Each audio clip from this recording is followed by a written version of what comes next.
Hello guys, welcome back. എന്തൊക്കെയുണ്ട് വിശേഷം? കുറേ കാലമായി എന്നോട് കമൻറ്റ് ബോക്സിലൂടെ ചോദിച്ചുകൊണ്ടിരുന്ന ഒരു ഐറ്റമാണ് ബ്രോസ്റ്റഡ് ചിക്കൻ. അല്ല അങ്ങനെ പറയാൻ പറ്റില്ല, ഹെൽത്തി ബ്രോസ്റ്റഡ് ചിക്കൻ. വിശ്വസിക്കാൻ പറ്റുന്നില്ല അല്ലേ? പോരാതെ പുറമെ ക്രിസ്പിയും അകം സോഫ്റ്റും. കേട്ടില്ലേ? ഇനി നമുക്ക് ഉണ്ടാക്കുന്നതിലേക്ക് പോകാം. ഇതിനായി വേണ്ടത് ചിക്കൻ. ഞാൻ 1/2 കിലോയാണ് എടുത്തിട്ടുള്ളത്. അതും എല്ലില്ലാത്ത പീസാണ്. എല്ലാം ഒരേ തിക്നെസ്സിലായിരിക്കണം കട്ട് ചെയ്തെടുക്കേണ്ടത്. ഇതുപോലെ തിക്കായ പീസിനെ ഞാൻ ചെയ്തത് നടുവേ കീറി കൊടുത്തതാണ്. ഇതുപോലത്തെ പീസ്. അപ്പോൾ വീഡിയോ സബ്സ്ക്രൈബ് ചെയ്യാതെ കാണുന്നവർ സബ്സ്ക്രൈബ് ചെയ്യണേ. ഇനി കഴുകി വെച്ച ചിക്കനിലേക്ക് 2 മുട്ട പൊട്ടിച്ചൊഴിക്കാം. പിന്നെ 1 ടീസ്പൂൺ മുളക് പൊടി, 1/2 ടീസ്പൂൺ മല്ലിപ്പൊടി, 1/2 ടീസ്പൂൺ ഒറിഗാനോ, 1/2 ടീസ്പൂൺ ഇഞ്ചി വെളുത്തുള്ളി പേസ്റ്റ്, 3/4 ടീസ്പൂൺ കുരുമുളക് പൊടി, 1 ടേബിൾ സ്പൂൺ തൈര്, പിന്നെ 1 ടേബിൾ സ്പൂൺ അരിപ്പൊടി. അവസാനമായി പാകത്തിനുള്ള ഉപ്പും ചേർത്ത് കൊടുത്ത് നന്നായി മിക്സ് ചെയ്തെടുക്കാം. മിക്സ് ചെയ്ത് കഴിഞ്ഞു. ഇനി ഇതിനെ താഴെ ഫ്രിഡ്ജിൽ ഓവർനൈറ്റ് മാരിനേഷന് വേണ്ടി വെച്ച് കൊടുക്കാം. മസാലകളൊക്കെ നല്ല പോലെ ചിക്കനിലേക്ക് പിടിക്കാനും ചിക്കൻ ജ്യൂസി ആവാനും വേണ്ടിയിട്ടാണ് ഇങ്ങനെ ചെയ്യുന്നത്. ഇനി പിറ്റേ ദിവസം ബാക്കി പ്രോസസ്സ് പിറ്റേ ദിവസമാണ് ചെയ്യുന്നത്, അതായത് ഫ്രൈ ചെയ്യുന്നതിന് തൊട്ട് മുമ്പ്.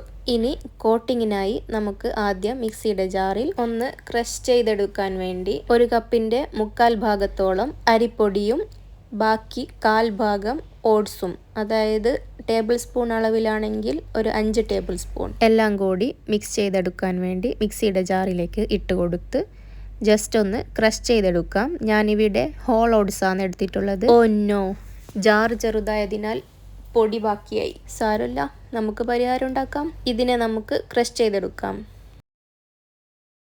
Perfectly done. ഇനി ഇതിനെ വലിയ പാത്രത്തിൽ തന്നെ ഇട്ട് കൊടുക്കാം. ബാക്കി വന്ന പൊടി ക്രഷ് ചെയ്യേണ്ട ആവശ്യമില്ല, ഓട്സ് ഇല്ലല്ലോ, അതുകൊണ്ട് ഡയറക്റ്റ് ചേർത്ത് കൊടുത്തു. ഇതിലേക്ക് 1/2 ടീസ്പൂൺ വീണ്ടും ഒറിഗാനോ, പിന്നെ 1/2 ടീസ്പൂൺ കുരുമുളക് പൊടി, 1 ടീസ്പൂൺ മുളക് പൊടി, ഈ പൊടികൾക്ക് ആവശ്യമായിട്ടുള്ള ഉപ്പ്.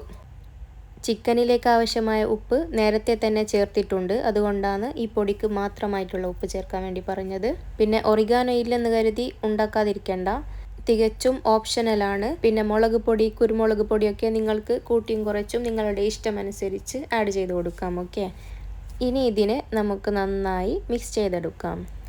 ഇതുപോലെ വിതറി പൊടികളെല്ലാം എല്ലാ ഭാഗത്തും എത്തിയെന്ന് ഉറപ്പുവരുത്തണം.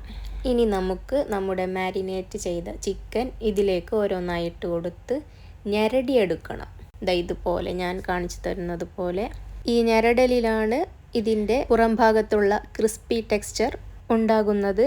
പിന്നെ ഡബിൾ കോട്ടിംഗ് മെത്തേഡൊന്നും നമ്മളിവിടെ ചെയ്യുന്നില്ല. വെള്ളം മുക്കിയെടുക്കലും അങ്ങനത്തെ പരിപാടിയൊന്നും നമ്മളിവിടെ ചെയ്യുന്നില്ല. ഏറ്റവും എളുപ്പത്തിൽ KFC ചിക്കൻ കഴിക്കണം, അതാണ് നമ്മുടെ എയിം. അതും കൂടുതൽ സമയം കിച്ചണിൽ ചെലവഴിക്കാതെ. അങ്ങനെ നമ്മുടെ ചിക്കൻ ഞെരടിയെടുത്തിട്ടുണ്ട്. എക്സ്ട്രാ വരുന്ന പൊടി ഇതുപോലെ സോഫ്റ്റായി തട്ടിയെടുക്കാം. ഓക്കെ, ഇതിൻ്റെ ടെക്സ്ചർ കണ്ടില്ലേ? ഇനി ഇതുപോലെ ബാക്കി ചിക്കനും നമുക്ക് ചെയ്തെടുക്കാം. വീഡിയോ ഇഷ്ടമായാൽ ഒരു ലൈക്ക് തരില്ലേ? ഞാൻ കുറേ മെത്തേഡ് ട്രൈ ചെയ്തിട്ടുണ്ട് ഇതുപോലെ ആയി കിട്ടാൻ വേണ്ടി, പക്ഷേ ഇതിലാണ് എനിക്ക് സക്സസ് ആയി വന്നത്. അങ്ങനെ ഒരു സെറ്റ് കോട്ടിങ് കഴിഞ്ഞു. ഇനി ഇതിനെ ഫ്രൈ ചെയ്തതിന് ശേഷം അടുത്ത സെറ്റ് കോട്ടിങ് ചെയ്യാം. ഇല്ലെങ്കിൽ ചിക്കനിൽ നിന്ന് വെള്ളമിറങ്ങി ഇതൊക്കെ വെറ്റായി പോകും. ഇനി ഇതിനെ പൊരിച്ചെടുക്കാൻ വേണ്ടി നിങ്ങൾക്കിഷ്ടമുള്ള ഓയിൽ ഒഴിച്ചു കൊടുക്കാം. ഇത് മുക്കി പൊരിക്കണം. ഓക്കെ, ഞാനെടുത്ത ഓയിൽ കുറഞ്ഞിട്ടുണ്ട്. ഫ്രൈ ചെയ്യുന്ന സമയത്താണ് മനസ്സിലായത് എണ്ണ തീർന്നുവെന്ന്. അപ്പോൾ പിന്നെ ഉള്ളത് വെച്ച് അഡ്ജസ്റ്റ് ചെയ്തു. ഒരു ഭാഗം 3 മിനിറ്റ്, അതിൽ കൂടുതൽ ഫ്രൈ ചെയ്തെടുക്കേണ്ട, അതിൻ്റെ അകത്തെ ജ്യൂസിനെസ് പോകും. ടൈമർ വെച്ച് ഫ്രൈ ചെയ്യുന്നതാണെങ്കിൽ അതും നല്ലത്. ഞാൻ തിരിച്ചിട്ട് കൊടുത്തു. ഇനി ഈ ഭാഗവും 3 മിനിറ്റ്. വീഡിയോ ഇഷ്ടപ്പെട്ടാൽ നിങ്ങളുടെ കൂട്ടുകാരിലേക്കും ഷെയർ ചെയ്യണേ. എണ്ണ ഉപയോഗിക്കുമ്പോൾ മണമില്ലാത്ത എണ്ണയായിരിക്കണം ഉപയോഗിക്കേണ്ടത്.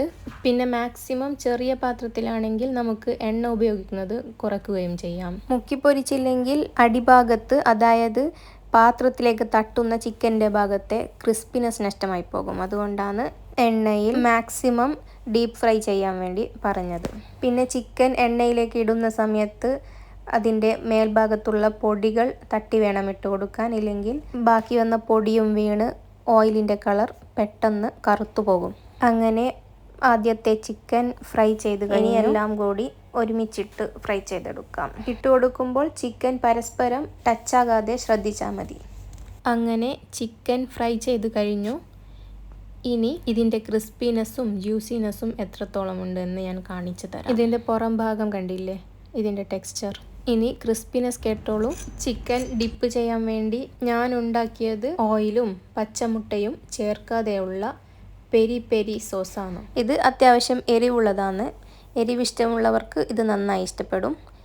എരിവ് ഇഷ്ടമില്ലെങ്കിൽ ഉണ്ടാക്കുന്ന സമയത്ത് കുറച്ച് മുളക് പൊടി ഇട്ടാൽ മതി, അത്രയേ ഉള്ളൂ. ഇതിൻ്റെ റെസിപ്പി വേണ്ടവർ കമൻറ്റ് ബിലോ. ഓക്കെ, ഇത് അരിപ്പൊടിയിലാണ് ഉണ്ടാക്കിയതെന്ന് പറയത്തേ ഇല്ല. ഇനി വേറൊരു പീസ് കൂടി എടുത്ത് ഞാൻ ഇതിൻ്റെ അകം കാണിച്ചു തരാം. നിങ്ങൾക്കത് പൊളിച്ചെടുക്കുമ്പോൾ തന്നെ മനസ്സിലാകും, അതിൻ്റെ അകം വളരെ സോഫ്റ്റാണ്. ചിക്കനിൻ്റെ വൈറ്റ് ഭാഗത്ത് ഷൈനിങ് കാണുന്നില്ലേ, നന്നായി വെന്തിട്ടുമുണ്ട്. ഇനി കുട്ടികൾ KFC ചോദിക്കുമ്പോൾ നിങ്ങൾ വീട്ടിൽ തന്നെ ഉണ്ടാക്കി കൊടുക്കില്ലേ, അതും ഹെൽത്തിയായി. പിന്നൊരു കാര്യം, ഒരു പ്രാവശ്യം ഉണ്ടാക്കിയിട്ട് ഫ്ലോപ്പായി എന്ന് കരുതി പിന്നെ അത് ഉണ്ടാക്കാതിരിക്കരുത്. എൻ്റെ എക്സ്പീരിയൻസ് വെച്ച് ഞാൻ പറയുന്നതാണ്. ഇത് ശരിയാകുന്നത് വരെ ഞാൻ പിന്മാറില്ല എന്ന ഒരു എയിമിലായിരിക്കണം നിങ്ങൾ മുന്നോട്ട് പോകേണ്ടത്. അപ്പോൾ സക്സസ് നിങ്ങളെ തേടി വരും, അത് ഏത് കാര്യമായാലും. ഓക്കെ, അപ്പോൾ ഇതെല്ലാവർക്കും ഇഷ്ടപ്പെട്ടു എന്ന് വിശ്വസിക്കുന്നു. എല്ലാവരും ഉണ്ടാക്കി നോക്കുക, എന്നിട്ട് കമൻസിലൂടെ ഫീഡ്ബാക്കും കൂടി അറിയിക്കുക. ബൈ.